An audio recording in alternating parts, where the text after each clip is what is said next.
जा, तुझे मैं इस नीच कपट के लिए श्राप देता हूँ। आज से तू पीवना सांप बनकर इसी वृक्ष पर पड़ा रहेगा। इतना कहते हुए गुरुदेव ने हथेली में भरे जल की मुझ पर फटकार लगाई और देखते ही देखते मैं एक सर्प में बदल गया। मुझे अपने किए पर बहुत पछतावा हुआ और मैं गुरुदेव के चरण कमलों में पड़कर गिड़गिड़ाते हुए दया की भीख मांगने लगा कि गुरुदेव रहम करें। मैं अनंत काल तक ऐसे ही भटकता रहूंगा, मेरी मुक्ति का कोई तो उपाय सुझाए। जब गुरुदेव का क्रोध थोड़ा शांत हुआ तब उन्होंने कहा, ठीक है, अगर कोई व्यक्ति स्वेच्छा से तुम्हें अपने प्राण हरने देगा तो तुम हमेशा हमेशा के लिए इस श्राप से मुक्त हो जाओगे।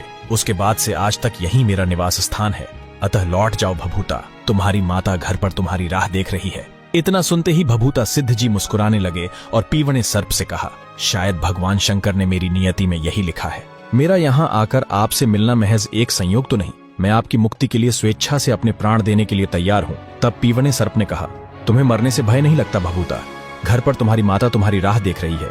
तब भभूता सिद्ध जी मुस्कुराते हुए बोले कि नागराज, एक दिन तो वैसे भी सबको मरना ही है। अगर मैं आज मोक्ष को प्राप्त हो जाऊं और मेरी मोक्ष प्राप्ति से किसी का उद्धार भी हो सके तो भला इससे उत्तम और क्या होगा। तब पीवना सांप समझ गया कि ये कोई आम व्यक्ति नहीं, अपितु संभवतः ही कोई दैवीय पुरुष है जो यहाँ उन्हें इस श्राप से मुक्ति दिलाने आया है।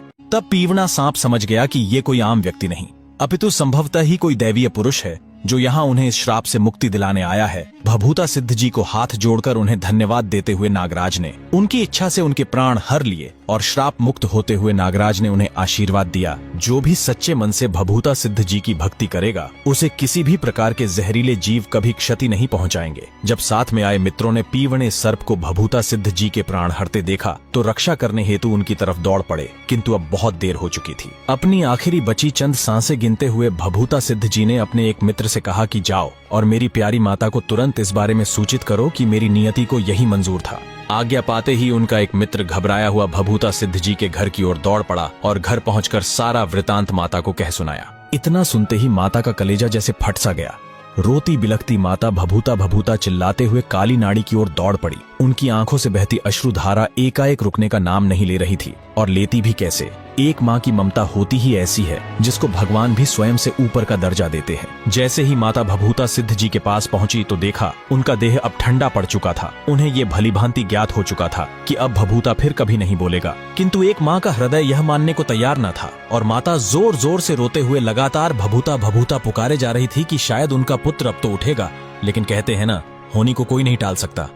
मैं तुम्हें वरदान देता हूँ कि तुम्हारे कुल में पीढ़ी दर पीढ़ी देवता जन्म लेंगे और भभूता सिद्ध का यही काली नाड़ी पर मंदिर बनवाओ। भभूता सिद्ध जी के जितने भी भक्त हैं उनकी वहाँ पर फेरी लगती है, और ऐसी मान्यता भी है कि जब तक कोई भक्त फेरी नहीं लगा देता तब तक उसकी भक्ति अधूरी रहती है। भभूता सिद्ध जी और ज्योतराम जी गोदारा से जुड़ी भी एक कथा प्रसिद्ध है और आस्था का केंद्र बनी हुई है। कालांतर में इसी स्थान पर भभूता सिद्ध जी महाराज सूक्ष्म शरीर धारण करके चंगोई के जंगल में गए, जहाँ उनकी मुलाकात पशु चराते हुए भनीण गांव के ज्योतराम जी गोदारा से हुई। ये कथा आप सभी को अलग से सुनाई जाएगी। आकाशवाणी द्वारा दिए गए वरदान के परिणाम स्वरूप कालांतर में गोविंद सिंह जी के ही कुल में एक और देवता प्रकट हुए, या फिर यूं कहूं कि महाराज भभूता सिद्ध जी का ही पुनर्जन्म हुआ, जो कि दीन दुखियों के दुख दर्द दूर कर रहे हैं, जिनके आशीर्वाद से सर्पदंश से पीड़ित व्यक्ति पूर्णतः स्वस्थ हो जाते हैं। सोलंकी ढाणी में आज भी जिनका स्थान बना हुआ है वो थे श्री नख्तबन्ना जी महाराज। नख्तबन्ना महाराज की कथा जानेंगे अगले भाग में।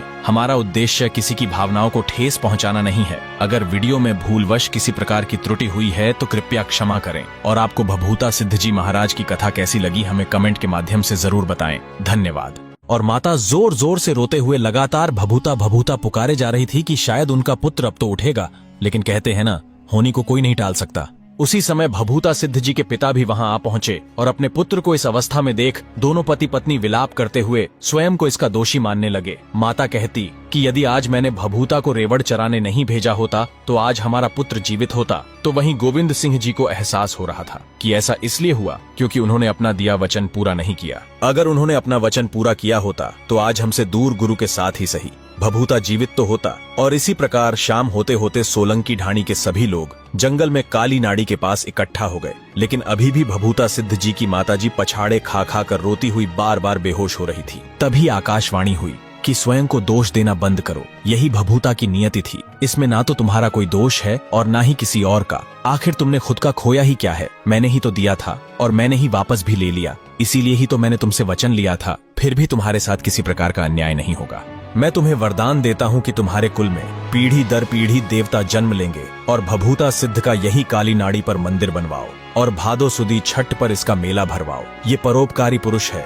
भभूता सिद्ध बढ़ते कलयुग के प्रभाव से ग्रसित दीन दुखियों के दुख दर्द दूर करेगा। और फिर आज्ञा अनुसार काली नाड़ी में भभूता सिद्ध जी का मंदिर निर्माण करवाया गया, जहां आज भी हर साल भादो सुदी छठ का मेला भरता है।